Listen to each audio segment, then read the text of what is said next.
हाँ, hi friends, मैं Amay sir. Chi square test के अंदर और एक प्रॉब्लम हम लोग लेके आए हैं। इसके पहले के प्रॉब्लम के वक्त मैंने आपको बताया था कि इसके पहले के प्रॉब्लम के अंदर टेबल दिया हुआ था और ये सम के अंदर टेबल नहीं दिया है।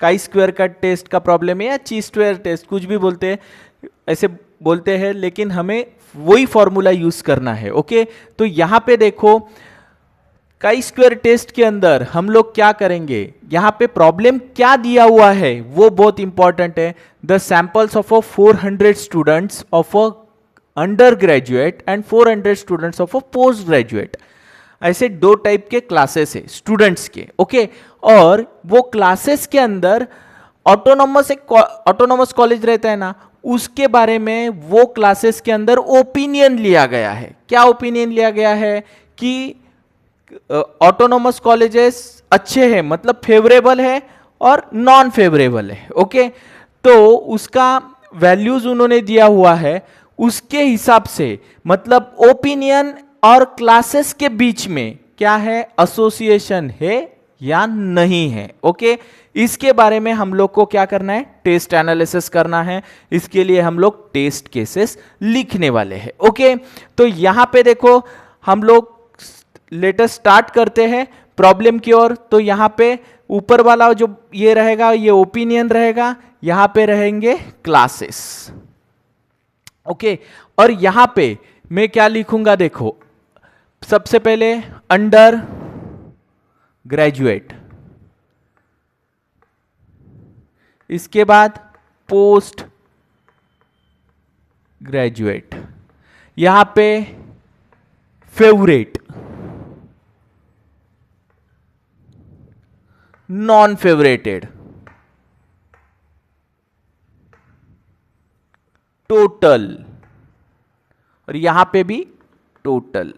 ओके, अभी यहां पे देखो हमें करना क्या है, यहां पे फेवरेट के इस हमें अंडर ग्रेजुएट जो है वो कितने स्टूडेंट्स है, वो 400 है।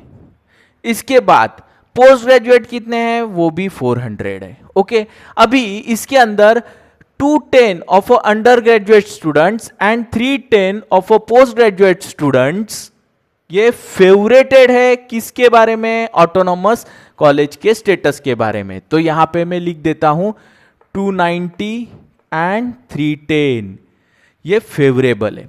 अभी ये नॉन फेवरेबल वैल्यू दिए नहीं है, तो कैसे निकालेंगे, ये टोटल दिए हुए हैं ना, उसमें से अगर माइनस करते हैं तो 400 माइनस 290, तो हमें 110, ये नॉन फेवरेबल पर्सन मिल गए। और ये 400 माइनस 310, तो ये 90 favourable person, non favourable person मिल गए। अभी देखो, फेवरेबल पर्सन जो है उनका भी टोटल निकालना पड़ेगा। तो ये 290 प्लस 310 कर देंगे तो 600 आ गया। यहां पे भी इनका टोटल कर देंगे तो 200 आ जाएगा। अभी इनका टोटल करेंगे तो 800 आता है, रो का टोटल करेंगे तो भी 800 आता है, कॉलम का टोटल करेंगे तो भी 800 ही आएगा। तो अपना ये जो टेबल है ये इस तरह से क्या हो गया, एकदम परफेक्ट बन गया है। ओके, अभी हम लोग क्या करेंगे, टेस्ट स्टैटिस्टिक्स लिखने के लिए चालू कर देंगे। तो यहां पे पहले क्या लिखना है, देयर इज नो बिटवीन, किसके between, opinion and classes of students, and there is association between them, association है, एसोसिएशन नहीं है। अभी ये एसोसिएशन है, ये कैसे पहचाना मैंने, ये पहचानने का एक तरीका होता है, इससे यहां पे that the opinion regarding the autonomous status of the college is independent, तो इसका ही मतलब होता है there is no association, independent मतलब। ओके, इससे ही मैंने ये सेंटेंस पहचान लिया और ये नल हाइपोथेसिस के अंदर लिख दिया है। तो अल्टरनेटर एसोसिएशन रहेगा, सिंपल। अभी calculation of the test statistics करना है, तो कैलकुलेशन ऑफ टेस्ट स्टैटिस्टिक के और बढ़ने के पहले हम लोग हेल्प डेस्क की ओर देखेंगे। हेल्प डेस्क के अंदर ये जो फॉर्मूला दिया हुआ है उसको देखो, E is equal to what. E मतलब क्या है, एक्सपेक्टेड फ्रीक्वेंसी। ये जो दिया हुआ टेबल है ये ऑब्जर्व फ्रीक्वेंसी है, ऑब्जर्व्ड वैल्यूज है। हम लोग एक्सपेक्टेड वैल्यूज की ओर बढ़ने वाले, तो एक्सपेक्टेड वैल्यूज निकालेंगे। तो ये R T into C T upon T. R T मतलब रो टोटल, सी टी मतलब column total upon total total, ये वाला टोटल। ओके, तो यहां पे देखो, अगर मैं इस तरह से कॉलम लेता हूं और इस तरह से रो लेता हूं, इंटरसेक्शन कहां पे हो रहा है, इधर हो रहा है। मतलब ये जो बॉक्स है इसका पर्टिकुलर एक्सपेक्टेड वैल्यू आपको मिलने वाला है। तो यहां पे देखो, रो टोटल, रो का टोटल 400 है और कॉलम का टोटल 600 है, डिवाइडेड बाय 100 है। ये 0 0 इसके साथ कैंसल होता है। अभी कॉलम का सॉरी टोटल कितना है, 800 है। तो 4 2 जा 4 1 जा और ये 4 2 जा और ये 3 जा। तो यहां पे देखो मुझे क्या मिला है, 300। तो एक्सपेक्टेड वैल्यू जो है ये पर्टिकुलर कॉलम की मुझे 300 मिली है। इसको सब वैसा ही लिखना है पहले, under graduate,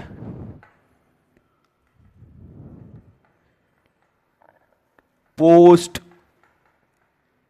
graduate.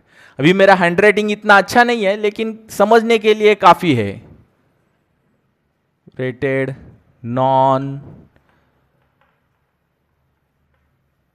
Rated, total, यहां पे भी टोटल। ये जो टेबल बन रहा है, ये टेबल जो है ये एक्सपेक्टेड फ्रीक्वेंसी वाला टेबल है, एक्सपेक्टेड वैल्यूज दिखाएगा, ये ऑब्जर्व्ड वैल्यू दिखा रहा है। अभी इसके जो टोटल्स जो है वो तो सेम रहने वाली है, मतलब यहां पे 400 रहेगा तो यहां पे भी 400 रहेगा, यहां पे 600 रहेगा, यहां पे 200, यहां पे 800।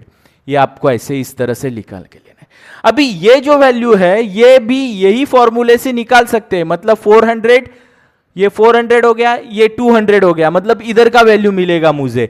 तो 400 इंटू 200 डिवाइडेड बाय 800, तो वो वैल्यू मुझे मिलेगी। इस तरह से भी मिल सकती है, मतलब क्या करूंगा मैं, 400 इंटू 200 डिवाइडेड बाय 800, तो ये 2 जा और ये तो 100 वैल्यू मिल चुकी है। इस तरह से भी मिलती है। ओके, लेकिन मैं एक आसान तरीका बता देता हूं आपको। आप यहां पे फेवरेट वाले जो बंदे हैं कितने हैं, 300। तो नॉन फेवरेट कितना है, दोनों का टोटल मिलके 400 है, लेकिन नॉन फेवरेट निकालना है तो 400 माइनस 300, तो ये हो गया 100, सिंपल।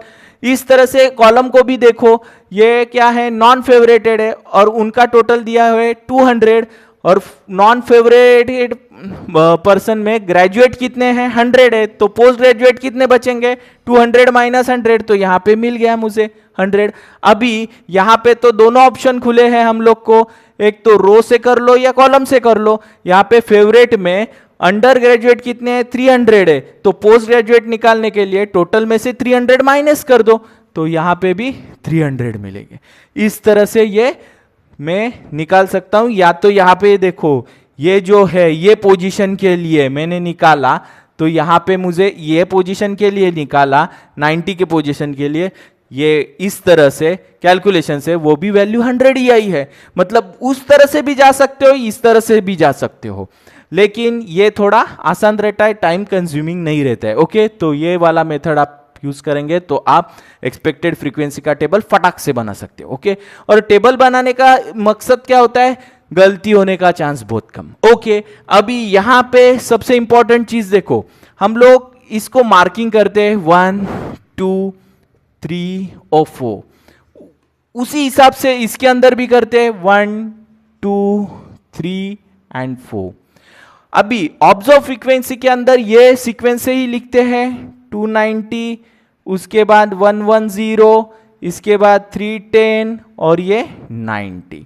अभी एक्सपेक्टेड फ्रीक्वेंसी का भी वैल्यू उस तरफ इसी तरह से लिखेंगे, 300, 100, उसके बाद 300 और बाद में 100। इससे क्या होता है, सीक्वेंस बराबर रहेगी तो ही ये वैल्यूज परफेक्ट आ पाएगी। ओके, तो अभी देखो 300 है और ये O माइनस ई, तो इसमें से ये माइनस करता हूं तो -10 मिलने वाला है, ये +10 मिलने वाला है, ये भी +10 मिलने वाला है, ये -10 मिलने वाला है। अभी इनका क्या है, स्क्वायर है, तो मैं स्क्वायर कर देता हूं तो 100 आ जाएगा, 10 का स्क्वायर। तो कैल्सी भाई का हेल्प नहीं आ रहा है, लेकिन ये सिंपल है इसके लिए। ओके, अभी क्या करना है, देखो अभी ये जो आया हुआ है न्यूमरेटर, उसको डिनोमिनेटर क्या है, एक्सपेक्टेड फ्रीक्वेंसी। तो एक्सपेक्टेड फ्रीक्वेंसी हमारी क्या है, 300, मतलब हमें क्या करना है, 100 डिवाइडेड बाय 300। तो 100 डिवाइडेड बाय 300 के लिए हम लोग ने कैल्सी भाई का हेल्प लिया, तो ये हो गया आपका 0.33। अभी 100 डिवाइडेड बाय 100, तो इसके लिए कैल्सी भाई किसे ही भी फास्ट कर सकते हैं, 100 डिवाइडेड बाय 100 1 आ जाएगा। तो ये वापस से 300 डिवाइडेड बाय 100 आ गया, 100 डिवाइडेड बाय 300 आ गया, तो यही वैल्यू आएगी ऊपर वाली, और लास्ट में 1 ही आने वाला है, 100 डिवाइडेड बाय 100। अभी इसका क्या करना है, आपको टोटल कर देना है, तो ये वैल्यू +1 +1 प्लस आंसर, तो हमें मिल चुकी है 2.66। ये कौन सी वैल्यू है, कैलकुलेटेड एक्स स्क्वायर डिस्ट्रीब्यूशन की वैल्यू हमें मिल चुकी है। अभी आगे बढ़ेंगे लेवल ऑफ सिग्निफिकेंस की ओर। लेवल ऑफ सिग्निफिकेंस की ओर बढ़ने के पहले एक बार प्रॉब्लम की ओर देखना है हमेशा। तो यहां पे देखो, यहां पे ये प्रॉब्लम के अंदर आपको लेवल ऑफ सिग्निफिकेंस दिया हुआ है। क्या दिया हुआ है, 5% लेवल ऑफ सिग्निफिकेंस। अगर नहीं देते हैं तो भी हम लोग कंसीडर करते हैं 5% लेवल ऑफ सिग्निफिकेंस, लेकिन कोइंसिडेंटली यहां पे 5% लेवल ऑफ सिग्निफिकेंस दिया हुआ है, वो 2 भी दे सकते हैं, तो वो हिसाब से लेना है। तो यहां पे जो दिया है वो ले लेता हूं, तो अल्फा का वैल्यू बनता है 0.05। अभी ये वैल्यू मिलने के बाद डिग्री ऑफ फ्रीडम निकालना है। डिग्री ऑफ फ्रीडम का फॉर्मूला है R, मतलब R-1 और कॉलम -1। R मतलब number of the row, total वाला रो नहीं लेना है आपको, ये वाला नहीं, ये 2 खाली। तो ये रो कितने हैं, 2 है। कॉलम कितने हैं, कॉलम भी टोटल वाला छोड़ के 2 ही है, तो वो हिसाब से 1 × 1, तो हमें डिग्री ऑफ फ्रीडम 1 मिल चुका है।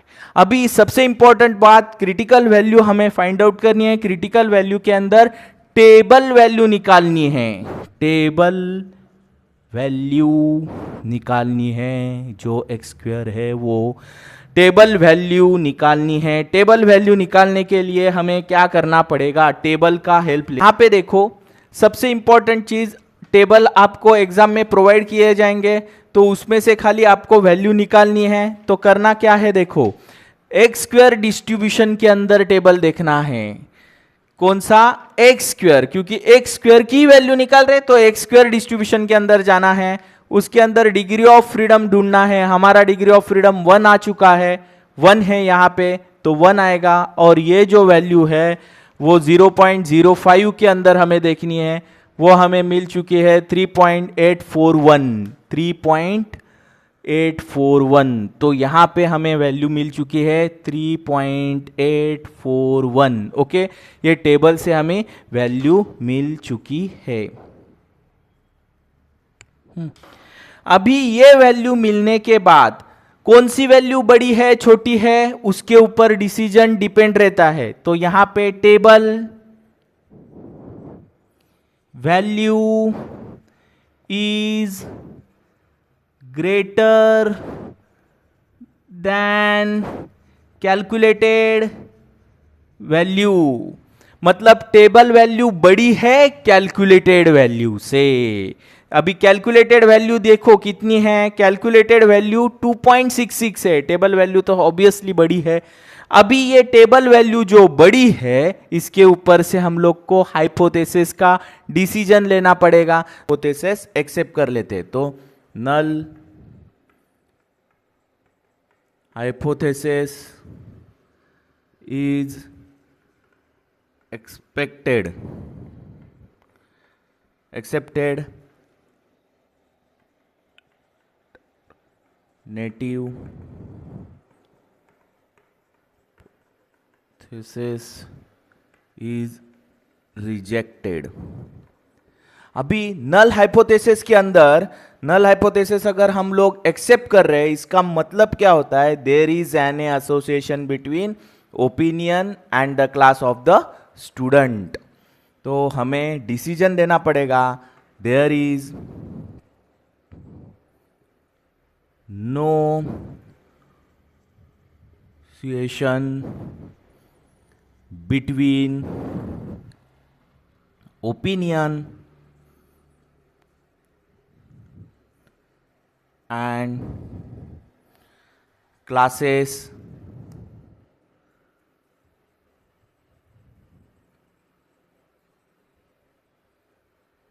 स्टूडेंट्स। इसका मतलब ये होता है कि दोनों में कोई भी एसोसिएशन नहीं फॉर्म होगा, मतलब स्टूडेंट का जो ओपिनियन है और स्टूडेंट का क्लास है उसके अंदर से कोई भी एसोसिएशन नहीं बनेगा। किसके लिए? Autonomous status of a college के लिए। ओके, ये बेहतर है नहीं है, इसके वो जो ओपिनियन है वो स्टूडेंट के क्लासेस से नहीं होने वाला है।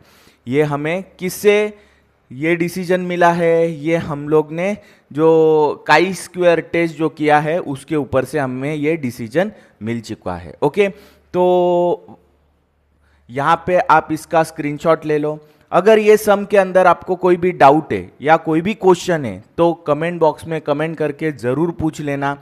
और अगर मेरे वीडियो आपको अच्छे लगते हैं तो लाइक और सब्सक्राइब करना ना भूलना। Thanks for watching my video.